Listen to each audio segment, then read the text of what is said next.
கர்த்தருடைய பரிசுத்த நாமத்துக்கே மகிமை உண்டாவதாக. இந்த உலகத்துலங்க நம்மளை நேசிக்கிற மனிதர்கள் நம்மளை மறந்து போகலாம்.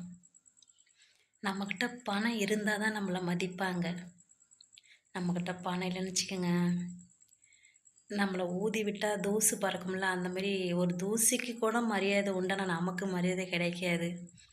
ஆனால் மனிதர்கள் எப்படி இருந்தாலும், நீங்களும் நான் ஆராதிக்கிற இயேசு கிறிஸ்து அப்படிப்பட்டவர் கிடையாதுங்க. நம்மக்கிட்ட என்ன இருந்தாலும் என்ன இல்லாட்டி போனாலும் நம் தேவனை கர்த்தர் நம்மளை ஒருபோதும் கைவிடாதவர், நம்மளை பாதுகாக்கிறவர். மனிதர்கள் நம்மளை நேசிக்காமல் போகலாம், மனிதர்கள் நம்மளை கைவிடலாம். ஆனால் நம்ம ஆராதிக்கிற இயேசு கிறிஸ்து நம்மளை என்றென்றைக்கும் நேசிக்கிறவர், என்றென்றைக்கும் கைவிடாத தேவன் அவருங்க. உண்மை உள்ளவர். உண்மை உள்ள தேவனாக இருந்தால் தாங்க தன்னவே சிலுவையில் பலியாக கொடுத்தார். மரித்த 3ஆம் நாள் உயிரோடு எழுந்து வந்தார். நமக்காக கல்வாரி சிலுவையில் ரத்த சிந்தினார்லங்க நம்ம தேவனை கர்த்தர். அவர் நம்மளை என்றென்றைக்கும் கைவிட மாட்டாருங்க.